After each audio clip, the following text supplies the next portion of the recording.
While most CPAs focus on what happened last year, our friend Dan Mullen at GTG Tax Planning helps you plan for what's next. He's especially sharp with business owners and real estate investors, helping you legally minimize taxes while positioning yourself to look strong when it comes time to qualifying for financing. And because he understands both tax strategy and lending, he helps you make smarter financial decisions before they become expensive ones. Discover how you can look poor to the IRS and rich to the lender. Book a short discovery call today at gtgtax.com. That's gtgtax.com.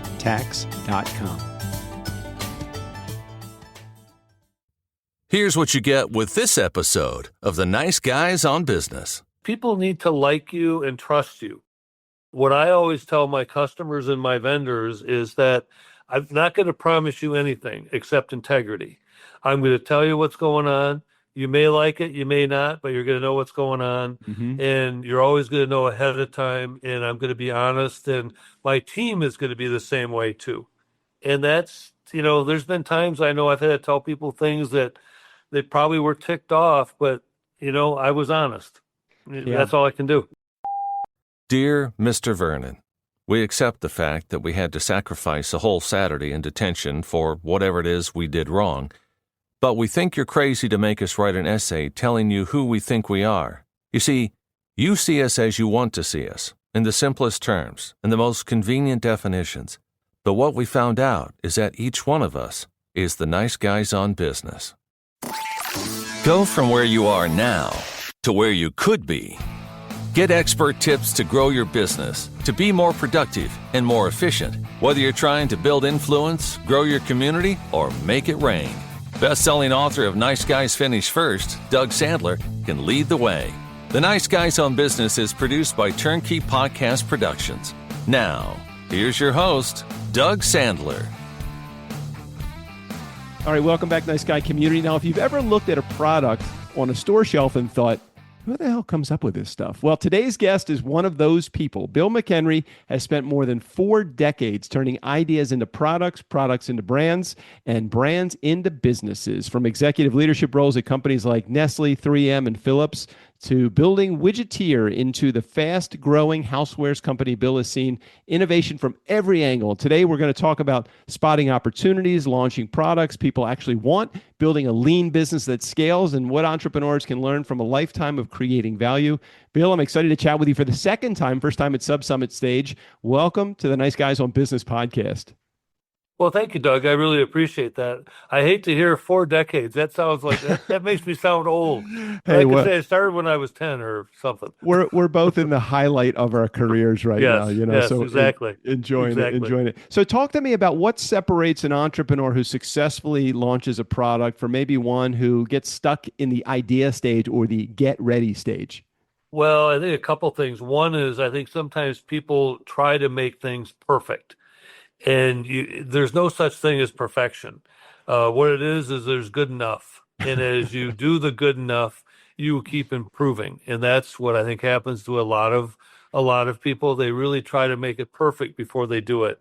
And I also think sometimes people are afraid to jump off the deep end, and I think you have to do that. You just have to decide, I'm going to go for it, and hopefully it'll work. One of the expressions that we've used, and we've had this podcast production business for the last 10 or 11 years now, and one of the things we talk about, and not in a negative way, and really it's more in a positive way, is that we are building the plane as we are flying it. And It sounds like not only products, but businesses get built that way too. I'd love to just hear your comments about that. Well, that's a very good analogy because it's exactly that. And the thing that's interesting is things change constantly. And I don't think a day goes by when something different happens that didn't happen the day before. I will say as I've gotten older, I don't run across many things that I've never seen before, but I still do. But it's really the change. And I think that's one thing that's really driven me. I don't want to be put in a box. I like the change, although sometimes you take a deep breath, and sometimes I'm glad it's Friday. I hear you. I hear you. Well, you went from big corporate America to doing your own thing, and that had to be difficult in its own because you're put in a silo when you're in corporate America, meaning not in a negative way, but you're put in a department that has a specific responsibility. When you run a business, you do everything. You're the chef, the cook, the bottle washer. You do it. You do it all. How did you make that transition? Because our nice guy community may be in that same phase of their careers right now too. Well, I think sometimes I think I was fortunate. I actually was fired.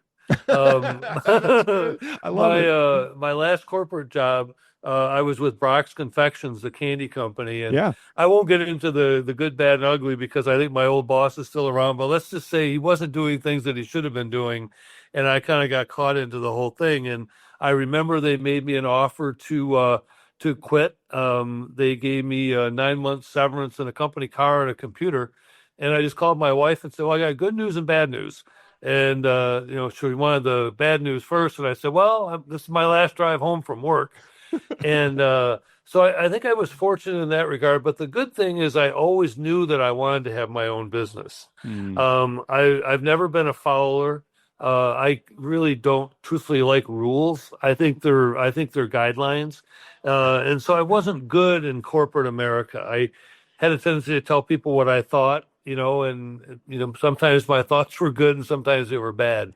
I got lucky. I think about maybe the title of the episodes and our show notes writers. If you are listening to this at this point, maybe the title of this episode is rules or suggestions. Rules or suggestions. Very true. Very true. Let's talk about bringing the product to market because I think that's an interesting thing. There's a lot of people that are out there that probably have ideas or inventions or products in their heads. How do you know an idea that's worth leaning into and an idea that's worth leaving on the shelf? Well, you kind of got to ask around. I've always said sometimes, especially with inventors, they get too involved in their patent and try and figure that out. And patents are fine, but the challenge with a patent is the only reason it's worth anything is because you're already doing well. No one's going to knock off something that isn't already doing well.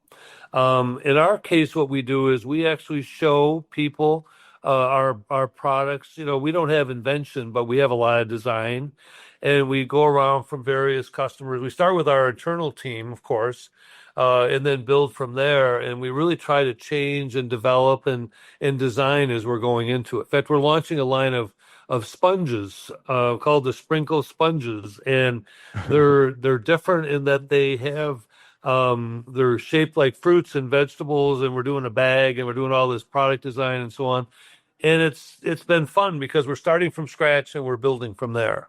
And I think about the number of products that are out there in the market today and the number of risks that people have taken in creating, like you said, inventing the product or designing the product, bringing it to the market, putting together an inventory of, tens or hundreds of thousands of dollars in stock and then it falling flat.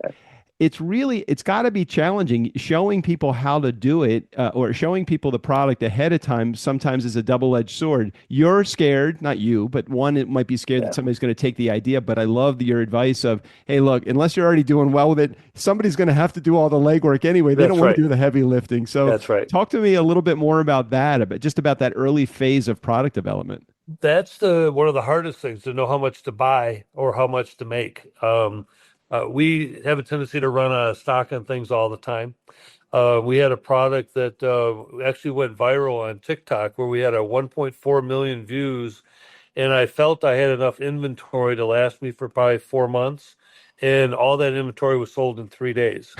And then we had to wait 4 months to get more. So that's really, really hard. And the only way you really learn what you're going to sell is by selling it and seeing, how many you're going to sell and so on. We're getting better at it. We're getting better at guessing. But for the most part, we don't bring in anything that isn't already sold. Now you mentioned something, and that's a very high reward, low risk opportunity that you bring to the marketplace. You mentioned something, and I know that there's a lot of people in our audience that are in tune to social media, and they're on TikTok, and I don't even have a TikTok account, and they're on Instagram. Influencer peddling of products sometimes can be a slippery slope. So how do you know? Do you work with an influencer? Do you work on your own? Did it just happen to go viral just on its own using your own marketing? How did that product go viral in that one particular instance? That actually went viral on its own. My procurement manager was just having a glass of wine with a bunch of her girlfriends in her apartment, and she did a TikTok video on how to do it's a oil and vinegar tray and how to use the oil vinegar tray. And she posted that video on TikTok. And I'll never forget, Julia called me on Saturday morning real early. And I'm like, what the heck does she want? She'd already had 90,000 views in like 4 hours. Yeah. And then it went crazy.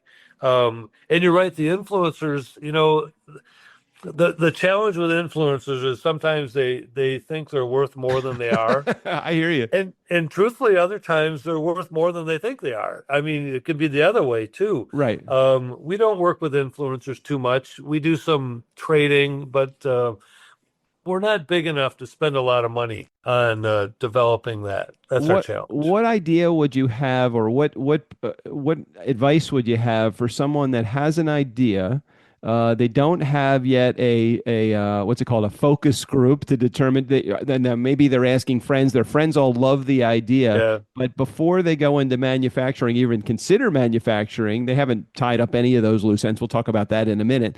But how does that even, I think about, okay, I'm as you probably can tell from the pictures behind me, I am a classic car fan. So I have a 65 Mustang and I have a 67 F-250, and the market is ripe for people that they want creative products that feel and look original. If you have an idea for a product, like let's say that I have an idea for a stick shift lever for a Mustang or for an F-250. All right, now I'm not going to go and spend tens of thousands of dollars developing the product yet. I'm going to kick the tires on it and ask a whole bunch of people in the community. Then what's like my next step? What do I do from there? Well, I would then find out what it would cost to make. Because pricing is really important, and it's also really scary. You kind of really got to find out what people will pay for it. Right. Often it's less than what you would hope for. Yeah. So you gotta really know what your costs are. And the other thing I tell people, especially with pricing, is that it's almost whatever the cost is, the retail is usually 5 times what your cost is. And it has to be that way because of all the margins that are built in and all the tariffs and margin for the customer and so on and so forth. So you really need to focus on that as well and know you can at least make some profit. I used to have a friend that said, well, you can sell your way out of a loss leader, and that's not true. That's right. You're you're losing every time. Yeah. And profit is not a 4-letter word. Now, you did mention another 4-letter word, especially as of late, and that is the word tariffs. Is all manufacturing nowadays done overseas? Is there anything that can be done here in the U.S. and still keep it at an effective price point? Well, I think so. It depends on what it is. As far as consumer products, it depends on kind of what it is. There's a lot of plastics, and we tried to develop some plastic here, and actually in Wisconsin, but the minimums were too high for us, so we couldn't use them. There's a candle company that we use that we actually sell to too. We sell the vessels to them. Yeah. They're down in Venice, Florida, and then they fill the vessels and they sell them to retailers around the country. So there are.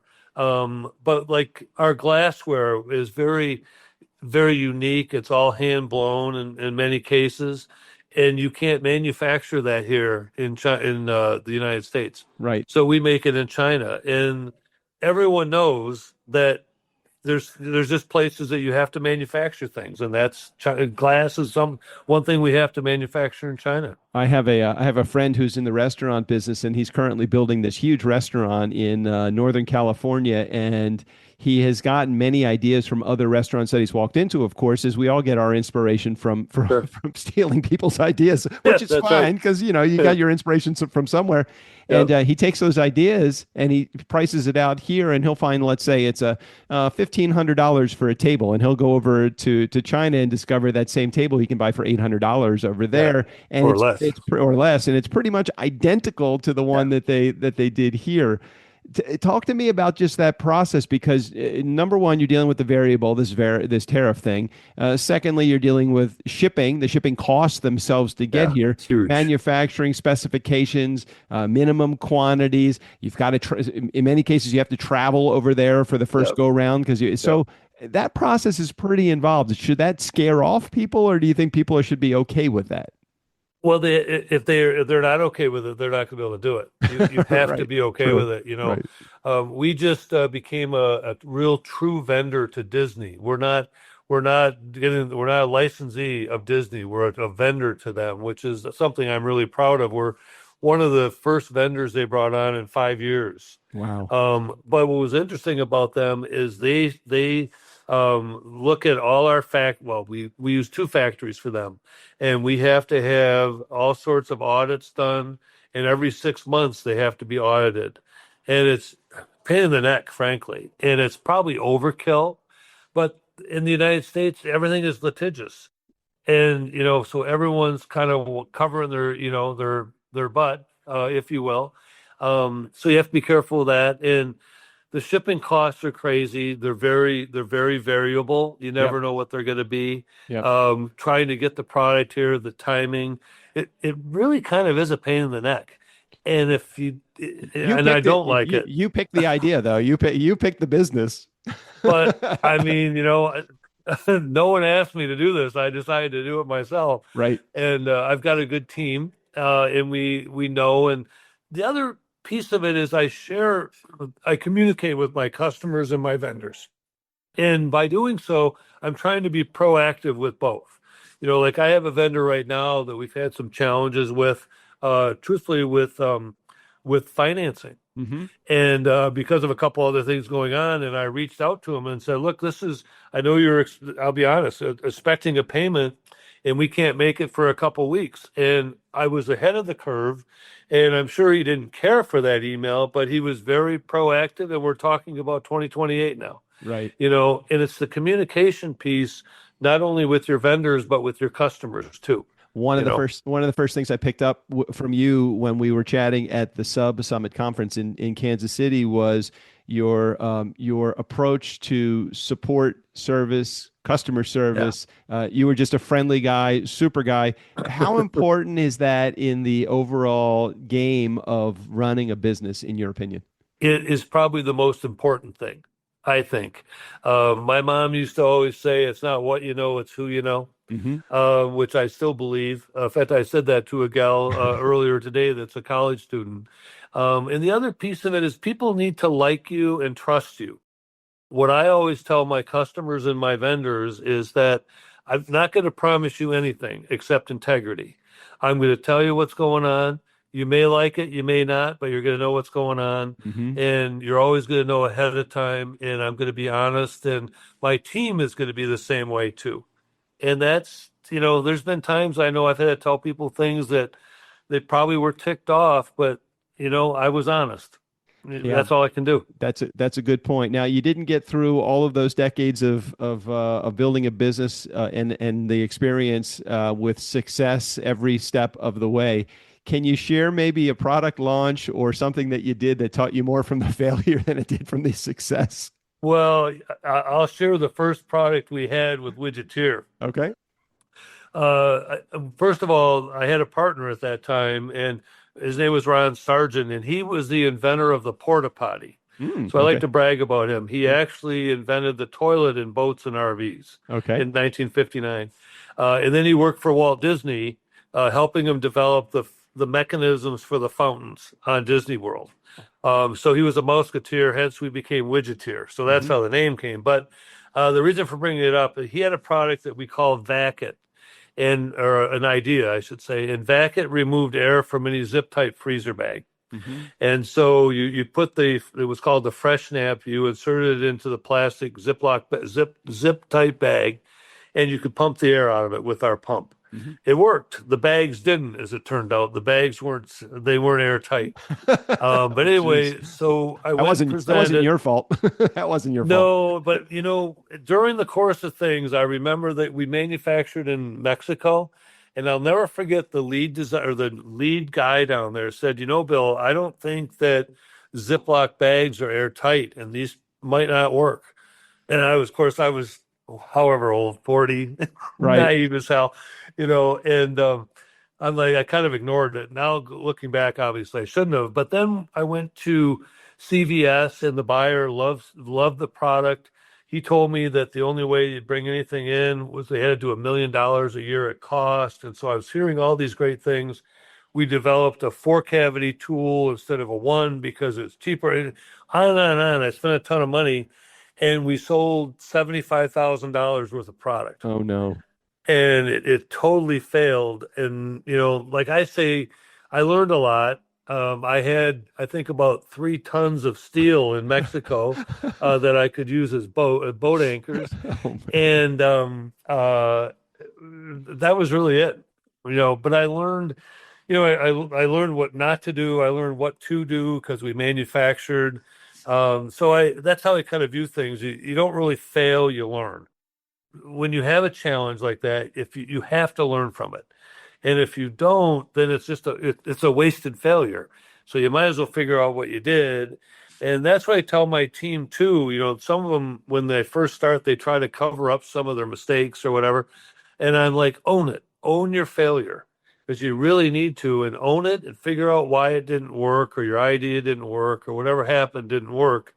And they just don't do it again. Learn from it. Yeah. Good advice. Very good advice. So talk to our entrepreneurs that are maybe the sideline entrepreneurs that are out there right now that haven't quite discovered what their idea is. They come to this show and they're listening to all of these successful entrepreneurs that have had failure in their past. We've had some great folks, Gary Vaynerchuk, Ariana Huffington, John C. Maxwell, Jeffrey Gitomer on the show. We've had Grant Cardone. We've had some big names. And what's nice about it is these guys, just like you, have yes, they've had success, but you do learn much more from failure than you do from success. 100%. So talk to the entrepreneurs that are out there. What trends are you seeing that would create maybe opportunities for them right now? Where are the trends heading? Well, it depends on, of course, the market, and I know consumer packaged goods better than other things. Like AI is taking off on everything. So I think there's opportunity with developing things using AI, whether it be Claude or ChatGPT or whatever it is. I think there's opportunity there. I think the consumer, because they're eating at home more, they're still eating out in restaurants, but they're eating at home more. People like to entertain. And I think people like to share things with their friends. I know my wife and I are the same way. We like to entertain, and we call it the social kitchen. And if you think about a kitchen anymore, it used to be all blocked off and you went in there and cooked and you came out to a table. Right. Now the kitchen is open.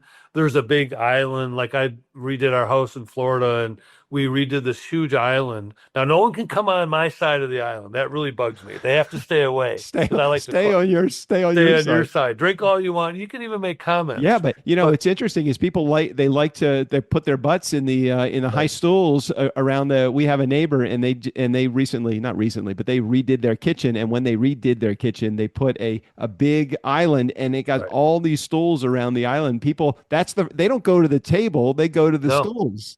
They go to the stools, and a lot of times you eat there. You never go into a living room anymore or a family room. You sit in the kitchen, and so that's happening more and more. So I think that's one thing you can an entrepreneur can look for is what happens in that setting. There's all sorts of things. There's drinking. It doesn't necessarily have to be alcohol. Obviously, sometimes it is, or maybe more than sometimes. Right. But there's things, and think about that setting when you're trying to develop or think of something that you might want to do. My fiance, soon to be wife, she is very much into wine. She is a wine maker, but she's not a grower. So she's not the farmer. She's the one that takes the grapes and puts it in the bottles.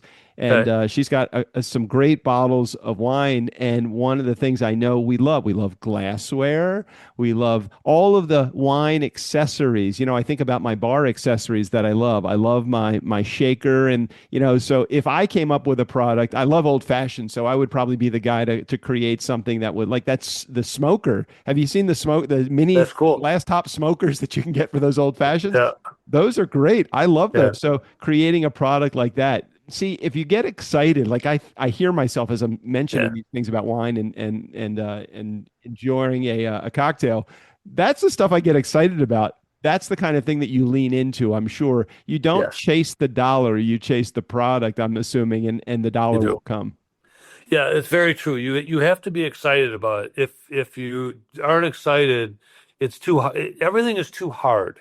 We talked about all the shipping and all this and all these things, but if you really do enjoy what you do and enjoy what we like, I love all the stuff we make. I don't have all of it in my house, but I do love all the stuff we make, and I love showing it to people, and I'm excited about it. My team is the same way. It's so much easier. Yep. So Yep. you got to be excited. All right, so I know you've earned to the position of head of or founder of or leader of Widgeteer, but I'm going to take that away from you for just a second and say, Okay. okay, tomorrow we don't have that anymore in your past, although you have the experience. What would be the next thing that you start? What's your idea? What comes next? Or maybe there's not. You're looking up to the sky, so maybe you haven't thought that advanced. I never really thought about it. I have thought, well, because my son is our director of sales, and I want him to take over the company or buy it from me or something. But I have thought about slowing down a little bit. But I really like what I do. I like talking to our vendors. I like talking to our customers. I hate human resources. The idea of working with human resources. The finance piece I like, but I get tired of that too. So I'd like to maybe change a little bit there. If I had all the experience I had, I'd probably still do the same thing. It's just I wouldn't make all the same mistakes, but I'd probably make other ones. So, I hear you. I hear you. Well, I love the idea. Consumer product goods. It's just for me. When you walk into a place like Home Goods or Marshalls or TJ Maxx or any of that, that's like the first area that I go to. I love to see all the creative that's there, and it doesn't have to be kitchen stuff. It could be stuff for your bathroom. It could be stuff for yeah, your bedroom. It could be those fun little placards that you put bedside, and so you see the one that says I love you on the wife's side, and it says I love you more on the right yeah, side. right, right. That kind of stuff. I see that as a really exciting topic to have continued conversations. Is this? I know the consumer products goods industry is big, but is that something that people like to talk about, and do they like to hear about it too? Well, I think people like different products. Like we launched. We actually launched it last year, but we really started showing it at the Houseware Show this year. A glass that has dry flowers in it. It's a Hmm. double wall glass, Mm-hmm. and there's a mug and a glass, and now a bowl. We're making two different bowls, and those have been so well received. It's been amazing. The sell through has been mind boggling, and those are the kind of things that I think are actually fun, and I think people really like. People. Our goal is not to have anything we sell put away, and then when you walk into a home and see it, the next comment is, "Oh, that's cool. Where'd you get that?" Ah, that's That's our interesting. goal. I You like know. the I'm a huge fan of Bodum mugs. Those are the double walled mugs that have that, and I imagine having a Bodum mug that has like some sort of decorative piece that's in between those two layers of glass. That's probably similar to what you're talking about, right? Yes, exactly. That's very cool. I It would is. I would like that. See, I would like that. I gotta see what that product looks like. You have to tell me where I can find those products. Well, what I was going to say, I'll even say it on your podcast. After your podcast, you're going to have to give me your address, and a few things may show up. I've already thought of a couple of things. Oh my gosh, this is great. This is So, great. I have another idea, and we'll talk about this afterwards too. Is let's set up some interviews so that let's say that your son has a prospect that he just can't get them to return the phone call, whatever the retail establishment, but their marketing department really wants to talk about their promote their products and services to our audience. Let's get you and your son and me on to interview that CEO of that organization, and we can develop a relationship with him. I think we could get some products sold using this development. I would love that. That'd be cool. That would be very cool. Yeah, that would be fun. That's one thing that as we've grown, I'm on the board of the International Housewares Association. And as a result, I'm able to really get higher up into a retailer or whoever the customer is, right, and talk to the CEO and the owners and so on. And that's also really helped us, because when James, my son, is talking to the buyer, right, sometimes the buyer can't make a decision, or sometimes the decisions are probably different than they should be. And it sounds weird, but I can kind of go around that person. No, it totally makes sense. Somebody with 4 decades of experience is going to have a different agenda than the guy that is in, not taking anything away from your son. I'm sure he's very talented, but someone that is in their 30s or 40s is going to have a different take than somebody that's going to be in their 50s or 60s and is able to call the CEO and say, "Hey, how's that golf game doing?" Or how's that fishing doing? Oh, by the way, we got this really cool product. I'd love to talk to you about it. Maybe I'll have my son contact you. Would that be okay? And now it's a warm introduction. It's much easier. Exactly. So Bill, they say that behind every great business leader or founder is the person that is there to support them. So talk to me. I know you brag on your wife on your Instagram channel. So please take a moment and brag on her a little bit. Well, I first of all, her name is Nancy, and she's been just an amazing fan of Bill McHenry. I've always said my mom was my biggest fan, and Nancy's been right behind her, and mom's been gone for 14 years, and Nancy took off where that left off. But what's interesting about her is that she was a very senior leader at Marriott International. She was responsible for about $2 billion in revenue when she retired. Wow. She was the highest level female in their sales organization for years. I think she was with them for 38 years. So I brag about her all the time in that regard, because I think a lot of people think, oh, she probably worked at the front desk. She did hit on me. I want you to know she was a director of sales and marketing at a hotel in Chicago, and she did hit on me, but she wasn't at the front desk. And and she might even admit to that, but she and I have become excellent friends over the years, and she's been a great mom to my boys, who are her stepsons, including my son James. And now she's our COO, and she's really turned around the business. She's actually driven me a little crazy sometimes, because she puts a lasso around me. I could do anything, but now I can't do everything. But she's just amazing when it comes to that, and just a super fan, but so intelligent. So nice. And she's got nice legs. Well, I appreciate you sharing that. I'll give you a couple of names after we disconnect to mention to her. But Pat Malik and Bob Malik, they were higher ups at Marriott as well, and they worked out of the Washington D.C. headquarters. Yeah, I'll have to. Pat and Bob Malik. I'll ask her. I am sure that if she was with them, they were with them for, and maybe Bob is still with them, but again, probably 3 or 4 decades in their in their sales office. So anyway, this has been such a great conversation, Bill. I'm excited to get some feedback from our community. If somebody wanted to get more information, and I'll put a link in the show notes, but where would they go to find out info about your products? Sure. Our website is Widgeteer, think Mouseketeer, but it's WidgeteerInc.com. And they can also call me or email me. And my email is bmchenry@widgeteerinc.com. Well, we'll make sure we put your website in the show notes. I don't want to put your email or your phone number, because you're going to get too many people calling you. So. Well, that's probably true. But I will take that worked out good. Thank you. No worries. I'll make sure we get your link for your website in the show notes. Bill, this has been a pleasure. Don't hang up. I'm going to say goodbye to my audience, and then you and I will chat for a couple of seconds. Okay. Thanks for being here. Sounds great, Doug. Thanks. Hey, thanks, Nice Guy community, for sharing again another episode. Keep it safe, keep it rolling, and keep it on the road. I was going to say that's my Mustang podcast. I don't get that, but anyway, never underestimate the power of nice. Again, special thanks to Bill McHenry. All of his information will be right there in the show notes. Steve O'Brien, go ahead and take us out of here. You've put enough in little Johnny's 529. Now, it's time to really help out someone in need. The nice guys on business need your support. Please go to patreon.com, and for as little as $2 a month, you can help these guys continue to ramble on and on and on, week after week after week. Thank you for your support. And boy, is it weak.